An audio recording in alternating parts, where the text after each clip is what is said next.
Ево, дојдовме овдека пред полицијава, сите со покани, 200 луѓе од градов, малтретирани вчера и бркани по улициве за сведоци, да не знаеме зошто.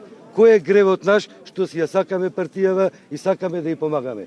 Сум и помагал на партијава цел живот. И на што личи ова овде? Ке не заплашуваат? Каде е ова, 48 година? Зошто не излезат да кажат? Што одработуваат? Нека се насочат на прави ствари, затоа што парламентот им даде задача. Тие доаѓаат, нас овде не испитуваат, зашто сме дали 1000 денари донација за партијава. Не е во ред. Нека се насочат на проблемите, нека се насочат на оние криминални делки кои ги правеа евро за мене, евро за брат ми. Како пратеник, кој го гласаше во Собранието на Република Македонија,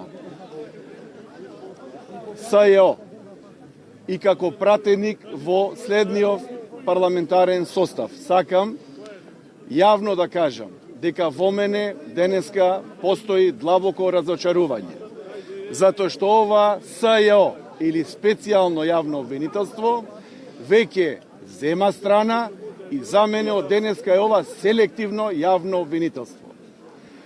Не случајно селективното јавно обвинителство доаѓа во Охрид со ваква хајка на компрометирање на угледни фамилии и активисти и членови на ВМРО ДПМН.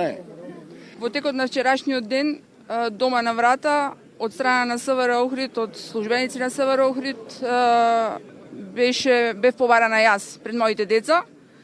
Значи, ова понатака нема никаква смисла. СЈО да ги малтретира граѓаните, да ги малтретира членовите на ВМРО ДПМН, да бидам повикана како член на ВМРО ДПМН да сведочам за донација која што сум ја дала во партијата. Јас секојаш сум донирала за партијата, секојаш ќе донирам за партијата. Сум донирала за сиромашни, сум донирала за болни, сме донирале за поплави, за земјотреси, за многу други работи и секогаш како граѓани ќе донираме.